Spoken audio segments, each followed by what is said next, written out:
ओम शांति। यह जून मास हम सबकी अति प्रिय मातेश्वरी जगदम्बा सरस्वती माँ का स्मृति मास है।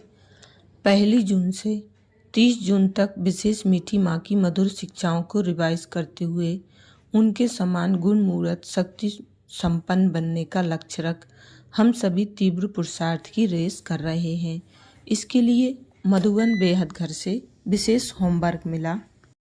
मीठी मम्मा ने बाबा के एक एक शब्द को बड़े प्यार से सुना और समाया। सदा ड्रामा के पाठ को पक्का कर साक्षी दृष्टा रही। कभी कोई भी दृश्य को देखते हलचल में नहीं आई। मम्मा के चेहरे पर कभी फिक्र के चिन्ह नहीं दिखे। मम्मा सदा बहुत ऊंचे रूहानियत के नशे में रही। मम्मा के चेहरे पर कभी फिक्र के चिन्ह नहीं दिखे।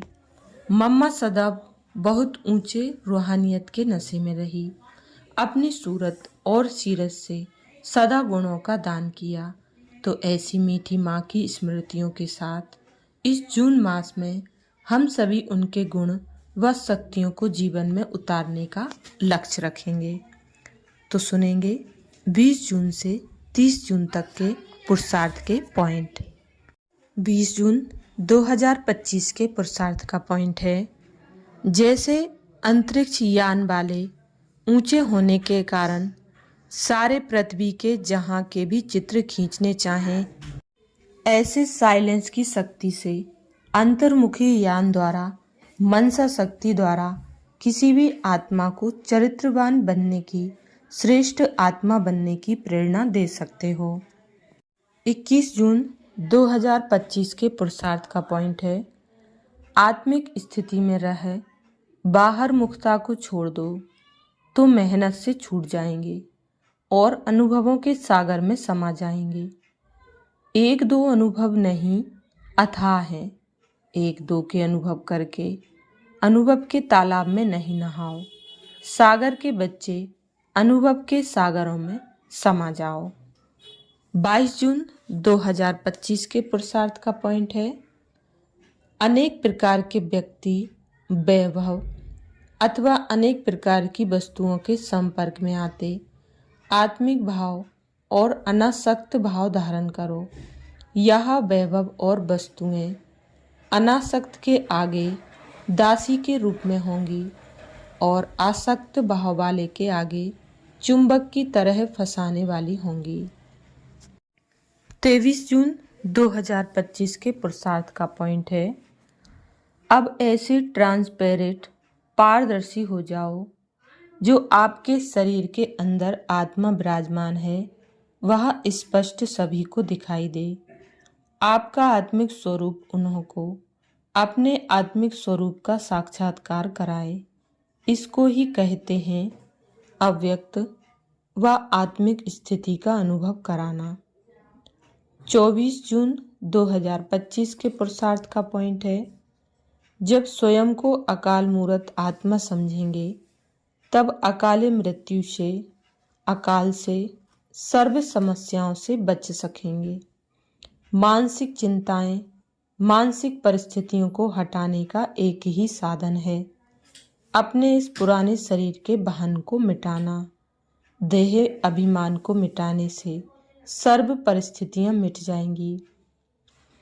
25 जून 2025 के पुरुषार्थ का पॉइंट है, जैसे यह देह स्पष्ट दिखाई देती है वैसे अपनी आत्मा का स्वरूप स्पष्ट दिखाई दे, अर्थात अनुभव में आए। मस्तक अर्थात बुद्धि की स्मृति व दृष्टि से सिवाय आत्मिक स्वरूप के और कुछ भी दिखाई न दे व स्मृति में न आए। ऐसे निरंतर तपस्वी बनो, तब हर आत्मा के प्रति कल्याण का शुभ संकल्प उत्पन्न होगा। भले कोई अपने संस्कार स्वभाव के बस आपके पुरुषार्थ में परीक्षा के निमित्त बना हुआ हो, उसके प्रति भी सदा कल्याण का संकल्प उत्पन्न हो। 26 जून 2025 के पुरुषार्थ का पॉइंट है, जैसे अनेक जन्म अपने देह के स्वरूप की स्मृति नेचुरल रही है, वैसे ही अपने असली स्वरूप की स्मृति का अनुभव थोड़ा समय भी नहीं करेंगे क्या? यह पहला पाठ कंप्लीट करो, तब अपनी आत्म अभिमानी स्थिति द्वारा सर्व आत्माओं को साक्षात्कार कराने के निमित्त बनेंगे। 27 जून 2025 के पुरुषार्थ का पॉइंट है, किसी कमजोर आत्मा की कमजोरी को न देखो। यह स्मृति में रहे कि वैरायटी आत्माएं हैं, सबके प्रति आत्मिक दृष्टि रहे। आत्मा के रूप में उनको स्मृति में लाने से पावर दे सकेंगे। आत्मा बोल रही है, आत्मा के यह संस्कार हैं।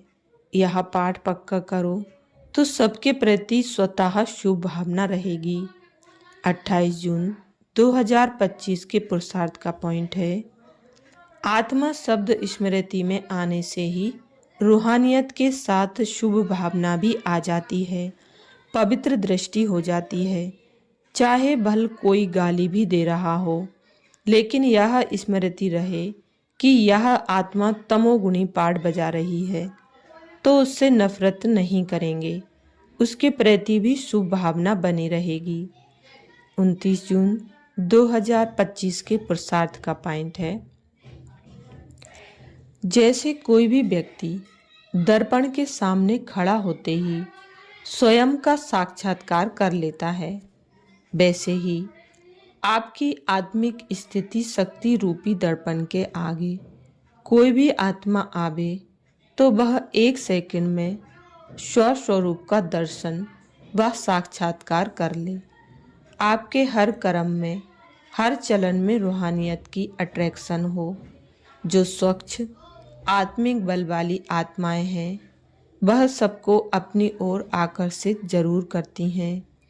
30 जून 2025 के पुरुषार्थ का पॉइंट है, जैसे एटम बम एक स्थान पर छोड़ने से चारों ओर उसके अंश फैल जाते हैं, वह एटम बम है और यह आत्मिक बम है।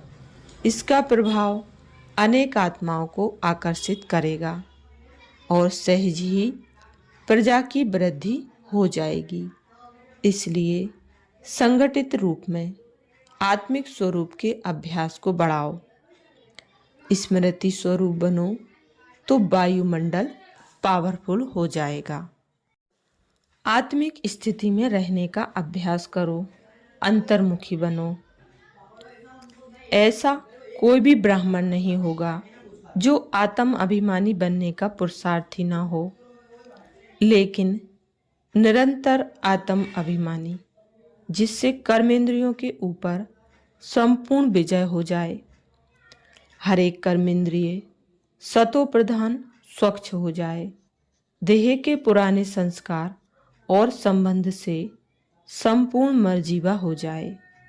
इस पुरुषार्थ से ही नंबर बनते हैं। किसी भी विघ्न से मुक्त होने की युक्ति है, सेकंड में स्वयं का स्वरूप अर्थात आत्मिक ज्योति स्वरूप स्मृति में आ जाए और कर्म में निमित्त भाव का स्वरूप इस डबल लाइट स्वरूप में स्थित हो जाओ तो सेकंड में हाई जंप लगा देंगे। कोई भी विघ्न आगे बढ़ने में रुकावट नहीं डाल सकेगा। अच्छा, ओम शांति।